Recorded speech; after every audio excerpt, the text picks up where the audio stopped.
Hey, I'm Noam Weissman, and you're listening to Unpacking Israeli History, the podcast that takes a deep dive into some of the most intense, historically fascinating, and often misunderstood events and stories linked to Israeli history. This is actually the last episode of Season 1. Kind of hard to say goodbye, which is actually super relevant to today's content. Yalla, let's get into it. אנו מכריזים בזאת על הקמת מדינה יהודית בארץ ישראל. היא מדינת ישראל. We, the people of Israel, are prepared and anxious to meet the representatives of our neighbors without any preconditions. There are people in Israel and elsewhere say it's impossible to make peace between the Arabs and Israel or the Jewish people. I think they are wrong. Every Jew has seen heart-wrenching images of Jewish families with yellow stars being dragged out of their homes to an unknown future. In most cases, this imagery would lead people to think about the Holocaust, the most horrific atrocity to face the Jewish people, in which 1/3 of world Jewry was lost. Yet this image appeared once again only 15 years ago in the summer of 2005 in an entirely different context, when some Jewish residents of Gush Katif in the Gaza Strip adorned these stars in protest to the Jewish state's decision to remove Jewish settlers from this area. To be short, the choice to wear stars was denounced across the Jewish world. Yad Vashem director Avner Shalev was taken aback when seeing this, saying, "It is important that the memory of the Shoah," that's the Hebrew word for the Holocaust, remain a unifying factor in Israeli society, not the opposite. Meanwhile, across the ocean, Abraham Foxman, who was the head of the ADL, the Anti-Defamation League, at the time was equally unnerved. Here's what he said. "The residents of Gush Katif are sending an appalling and misguided message to the people of Israel." I take no issue with what Shalev and Foxman said, but having spent much of 2003 to 2006 in Israel, and looking back 15 years later, I want to ask, what provoked these residents to go this far? In this episode of Unpacking Israeli History, the very last one of the season, we're going to delve into Israel's disengagement from the Gaza Strip. We'll look at the historical context, the political and religious debate leading up to the evacuation, the trauma it caused for Israelis, the questions it provoked for the Palestinians, and what it means for the future of Israel. The questions I want to explore today are, what was the rationale behind Israel's disengagement from Gaza? Did it ultimately not work? And what do we need to internalize 15 years later? Before we learn why Israel decided to leave the Gaza Strip, the tiny 25-mile-long region on Israel's southern border, let's find out how Israel got there in the first place. Jewish history in Gaza goes way back, all the way back to biblical times. In fact, Jewish patriarchs Abraham and Sarah, Isaac and Rebekah lived in the Gerar area of Gaza. The region also makes appearances in the story of Samson, and was also known to have been conquered by the Hasmoneans. In the 4th century, Gaza was the main Jewish port to the land of Israel for commerce and trade. Jews basically lived there throughout the centuries. Fast forward a long time, to the day the United Nations voted there should be a Jewish state. On November 29th, 1947, the UN declared there should be a Jewish and Arab state. At Flushing, Long Island, the General Assembly of the United Nations has made its decision on Palestine. The resolution of the DAC Committee for Palestine was adopted by 33 votes, 13 against, 10 abstentions. The Arab states were less than thrilled about this, waged war on Israel, and lost. It's obviously much more complex than that, but we'll leave it there for now. After Israel's War of Independence and what the Palestinians refer to as the Nakba, or the catastrophe, Gaza came under the control of Egypt. It wasn't until the summer of 1967 that Israel took control of the Gaza Strip, following what is commonly known as the Six-Day War, and what Palestinians call the Naksa, or the setback. Israeli forces control practically the entire eastern shore of the Suez Canal. They have the Gaza Strip, and to the east of Israel, they have overrun the Jordanian Bulge right to the shore of the Jordan River, including, of course, the old city of Jerusalem. An astounding military feat, and one that even the Pentagon views with admiration. Over the years, many Israelis started to move to the different areas that were conquered or liberated, or whatever word you want, including eastern parts of Jerusalem, the West Bank, aka Judea and Samaria, Gaza, the Golan Heights, and the Sinai. The people who move to these areas are often referred to as settlers. But settlers come in all shapes and sizes. There are secular settlers, religious settlers, black, brown, and white settlers. Nothing monolithic about this group. You got to check out our series on settlements on YouTube. Anyway, though eventually Israel officially annexed or applied sovereignty over all of Jerusalem in 1980, it stated its willingness to hand over control of some of the other regions to Arabs in exchange for an end to hostilities and peace agreements, a concept that came to be known as land for peace. Until then, Israel would retain control, a situation that largely remains until today. In 1979, this idea of land for peace started to take form. Egypt, the most powerful Arab nation and Israel's most threatening enemy, actually made peace with Israel in exchange for Israel returning the Sinai to the Egyptians. Today we celebrate a victory, not of a bloody military campaign, but of an inspiring peace campaign. Peace has come to Israel and to Egypt. Israel made the difficult move of uprooting its settlements in Sinai in a tense and emotionally charged atmosphere. There was a famous town there called Yamit, which was apparently gorgeous. I was born after it was evacuated, so I never got to experience it firsthand, but my parents told me that they used to love visiting it when they were in college. The evacuation of Yamit was only a taste of what would come 2 decades later during Israel's evacuation of Gaza, which is to the northwest of Sinai. Over the years since 1967, Israel built several bustling Jewish towns and kibbutzim in the Gaza Strip that became home to upwards of 9,000 Israeli Jews. Over the years, there were many more conversations about this idea that I was talking about of land for peace, highlighted by the Oslo Accords in the 90s, but in what feels like a last-ditch effort before his second term ran out, President Bill Clinton hosted then Israeli Prime Minister Ehud Barak with Palestinian Authority Chairman Yasser Arafat at the 2000 Camp David Summit, during which Arafat was presented with an unprecedented offer. Arafat walked away, stunning President Clinton. Now, there are many different perspectives and claims on what exactly happened there, but for the purpose of this episode, which is focused on Gush Katif, I just want to quote the president himself, who said years later, "I killed myself to give the Palestinians a state. I had a deal they turned down that would have given them all of Gaza, all of Gaza, between 96 and 97% of the West Bank, compensating land in Israel, you name it." With the breakdown of Camp David, the violence of the Second Intifada erupted in September of 2000. Check out our last episode on the Second Intifada to hear more about that. What you might remember from that episode is that many Israelis became disillusioned about the prospects for peace, and the country moved to the right as they elected a far more right-wing government than before. Won a convincing victory in elections today. His Likud party captured 36 out of 120 seats in parliament based on exit polls. The opposition Labor Party won just 18 seats, its worst showing ever. Today's voting went forward amid continuing violence. At least 4 Palestinians were reportedly killed in clashes with This new Israeli government forces. was headed by former military officer Ariel Sharon, who was known as a champion of the settlements. You'll see very soon why this becomes quite ironic. Now, after 5 years of relentless suicide bombings during the Second Intifada and the election of a military hawk in Ariel Sharon, you'd think that the new government would have dealt with the Palestinians with an iron fist. Yet, in December of 2003, Sharon made what can only be described as an astounding announcement, declaring his plans to unilaterally withdraw 100% of Israeli military forces and civilians from Gaza. I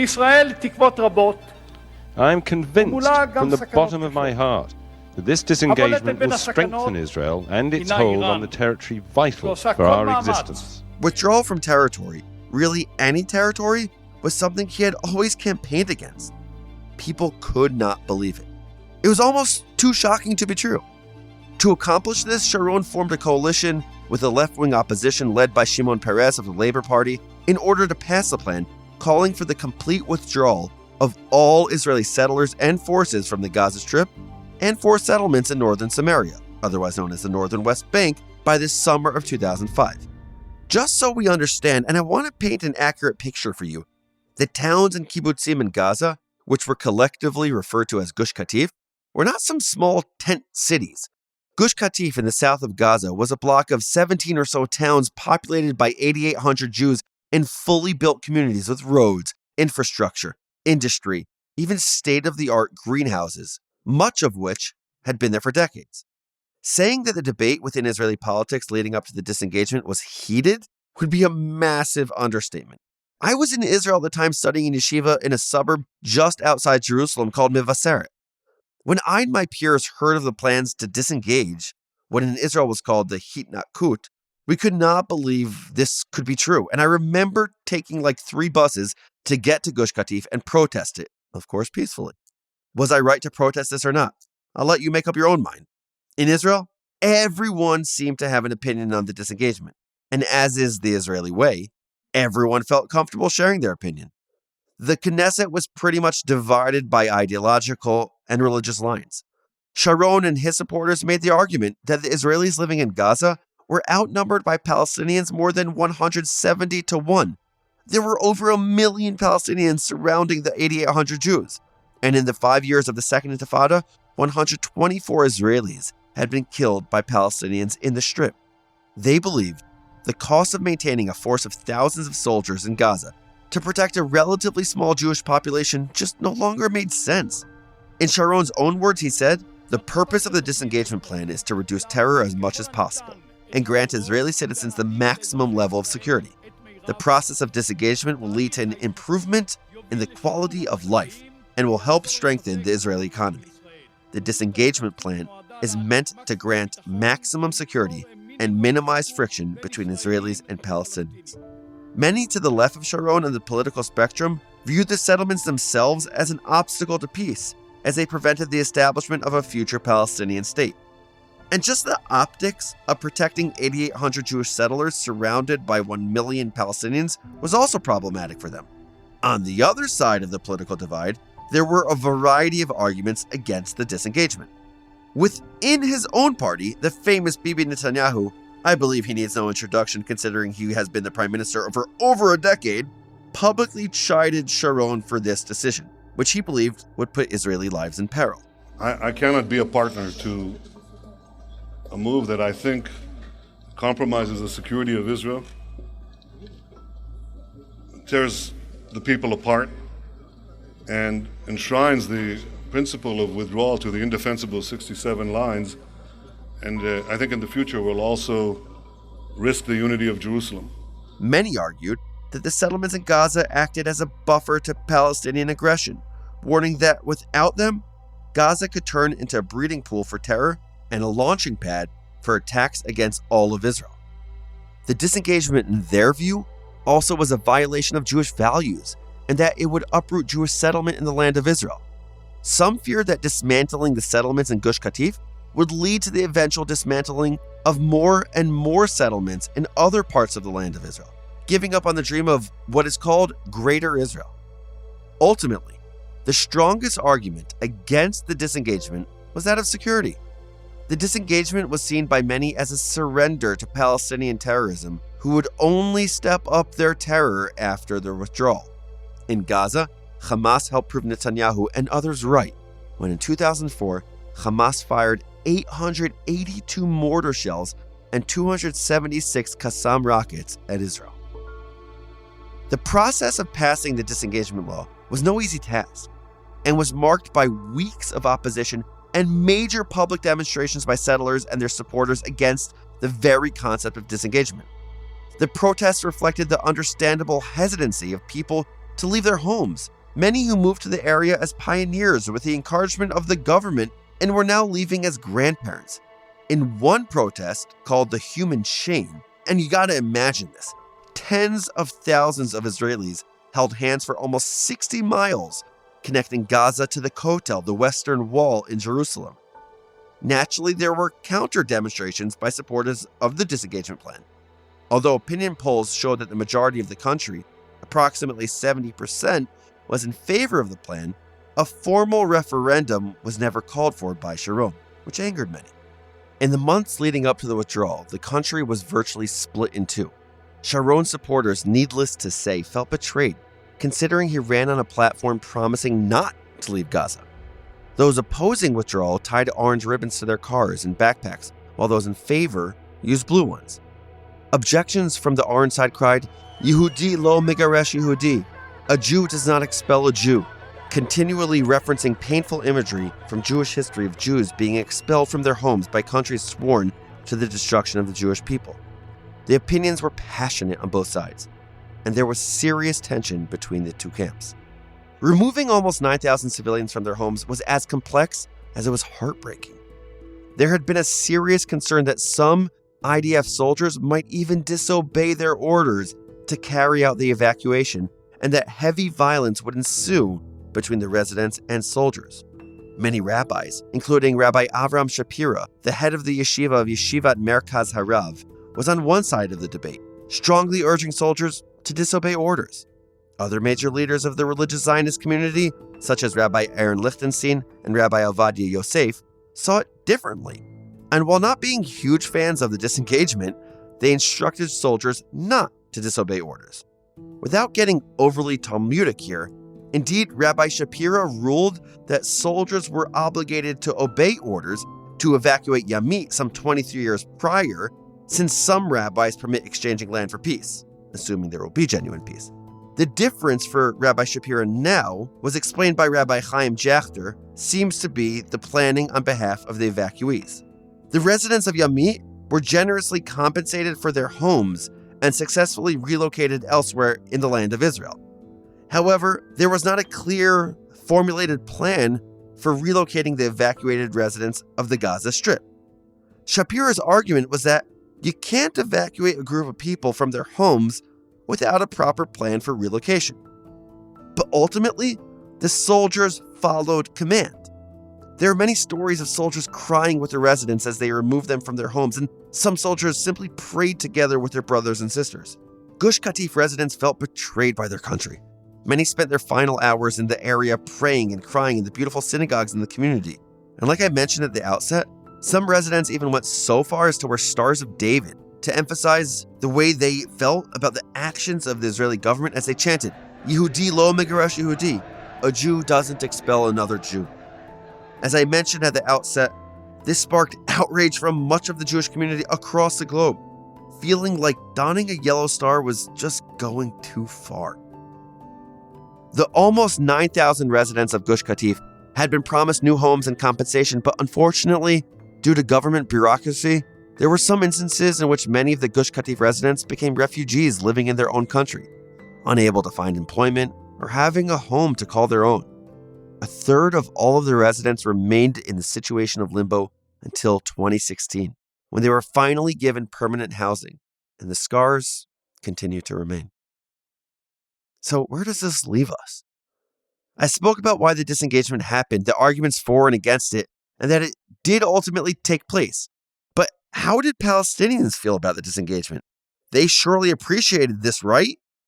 Not so fast. Israel cannot be allowed to continue with its unilateral policies and unilateral steps. We believe that a state with provisional borders would spell trouble for the Palestinian people and their political future. Sari Nusaibeh, someone I've quoted from often and former president of Al-Quds University, had a different view on Sharon's decision. He explained it this way. Sharon's unilateralism immortalized mistrust and suspicion, and so guaranteed the low level of violence needed to preclude negotiations. By clearing out settlers from Gaza, a classic red herring, he could divert international attention while he cut the West Bank to pieces. Is there something to what Nusaibeh is saying? Was this a political chess move by Sharon? Dov Weissglass, a close advisor to Sharon, said something interesting about the very purpose of the disengagement. Here's what he said. The disengagement is actually formaldehyde. It supplies the amount of formaldehyde that is necessary so there will not be a political process with the Palestinians. The significance is the freezing of the political process. And when you freeze that process, you prevent the establishment of a Palestinian state, and you prevent a discussion on the refugees, the borders, and Jerusalem. Effectively, this whole package called the Palestinian state, with all that it entails, has been removed indefinitely from our agenda. Nusaibeh goes further. The predictable clashes between Hamas and Fatah not to mention the occasional Qassam rocket fired over the wall, would prove to the world what sort of unruly neighbors the democratic Israelis had to live around. Meanwhile, more Palestinian land in the West Bank would be massively populated with Israelis. The key to this plan, of course, was that there would be no dialogue, no trust, and no negotiations between the two sides. As we saw, there are many different perspectives on the thinking behind the disengagement, and it's critical to hear one Palestinian view on it. But beyond the politics, did it work? Was it a good move? Let's be honest. Most people who have read or watched the news coming out of Israel over the last 15 years would probably argue that the disengagement, while maybe necessary in many ways, at least in regards to security, was a dismal failure.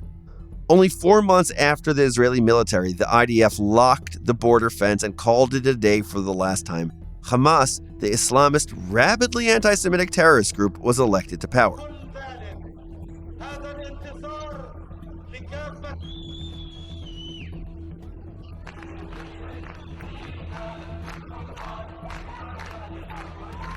Since Fatah, the political party that had dominated Palestinian politics for the entirety of their history, wasn't so eager to hand over the reins, a civil war broke out in Gaza, during which Hamas militants executed Fatah supporters, and around 600 Palestinians were killed from early 2006 to mid-2007 from Palestinian infighting within the Strip. Once Hamas took control over the Strip, instead of building up the economy and infrastructure and providing for Palestinians' daily needs, the Hamas leadership used its resources to wage war on Israel. Since that time, hundreds of millions of dollars in humanitarian aid and supplies were used to launch thousands of rocket attacks at civilian population centers in Israel. Materials were repurposed to construct miles of underground tunnels in order to infiltrate Israel and conduct terror attacks, abductions, and smuggle weapons. A generation of children in southern Israel were raised to have a Pavlovian reaction to the sound of a siren. It means that they have 15 to 30 seconds to find shelter. The continuous terrorism and rocket attacks provoked Israeli military retaliation time and again. Israelis and Palestinians were forced to endure 3 consecutive wars in Gaza between 2008 and 2014, resulting in too much death and destruction. The aggression also led Israel to enforce strict borders, both on land and sea, to prevent further terrorist activity and Israeli civilian casualties. A few years later, Egypt enforced strict borders with Gaza on their end as well. In Gaza now, there is a terribly performing economy and an awful unemployment rate. Hamas's misappropriation of financial aid towards the building of weapons and tunnels doesn't help the economic situation either. With all these factors in play, peace between Israel and Gaza seems to be less and less of a possibility. So what was the return on investment? Did Ariel Sharon achieve his goal? Not so sure. Did Israel succeed in reducing animosity, breaking through boycotts, and acquiring more international support through the move? Not so much. Many argue that the disengagement did not benefit Israel and also did not benefit the Palestinians, who are now living under Hamas rule with a divided Palestinian Authority. Before we wrap up this season of Unpacking Israeli History, here are your 5 fast facts about Israel's disengagement from Gaza. Number 1. In the summer of 2005, Israel unilaterally evacuated all of its citizens and troops from the Gaza Strip. Number 2. Soon after Israel's evacuation, Hamas was elected to power and a Palestinian civil war broke out in Gaza between Hamas and Fatah. Number 3. Since Israel's withdrawal from the Strip, there have been 3 wars between Israel and Hamas in 2008, 2011, and 2014 in response to rocket attacks and the building of terror tunnels. Number 4. A third of the settlers to evacuate Gush Katif did not receive permanent housing until 2016. Number 5. Although Israel evacuated Gaza, Israel and Egypt still control the land and sea borders of the Strip, which the Palestinians refer to as a blockade. Those are the facts. But here's one enduring lesson as I see it. Yes, there was tremendous tension in Israeli society. There were debates, disagreements, and differences of worldviews. And yes, there was resistance to the disengagement. But you know what? Notwithstanding the pain of this day, notwithstanding the fact that for many Israelis, the summer of 2005 is the most painful one to think about, this day and this process was a proud one for Israelis. Israel is a young democracy. Israel was born in 1948, less than 75 years old. There has been one constant in Israeli society: No matter the divisions, when the people need to come together, they do. Think back on our episode about the Atalena in 1948. Consider the evacuation of Yamit in 1982. And now think about Gush Katif in 2005. No matter what, the Israeli people have proved to the world, and most importantly to each other, that they will not allow ideology to be their defining character trait. Rather, there is a constant yearning to follow in the footsteps of the psalmist, who declared, Hine ma tov u'mana'im shevet achim gam yachad. Behold how good and how pleasant for brothers, for people, to sit together in unity. And that brings us to the end of this first season of Unpacking Israeli History. Thank you so much for tuning in, and make sure to check out the episodes you may have missed. We've covered some of the most interesting and intense moments in Israeli history, explored many conflicting opinions, political leanings, wars, elections, and more. As I mentioned in the first episode, my hope for this podcast is that we can all have the chance to explore the nuances of Israeli history, to really get to know the stories, including the confusing gray areas. As an educator, I really believe that taking a nuanced approach to history can help us think about current events in a more honest way as well, shaping how we view the world around us. Thanks for tuning in. With that, thanks for listening to an episode of Unpacking Israeli History. This episode was the last of the season, but we have big plans for future seasons, so be sure to subscribe, rate us, or share with a friend. This podcast comes from Unpacked, a division of OpenDor Media. I'm your host, Noam Weissman. Our producer is Rachel Kastner. Research and writing by Avi Posen. Additional research and writing by Kiva Potak, Yitz Brilliant, Alicia Stein, Benjamin Elterman, Oren Peleg, and Eli Lichstein. Edited by Baruch Goldberg. Unpacking Israeli History is generously sponsored by Larry and Andrea Gill.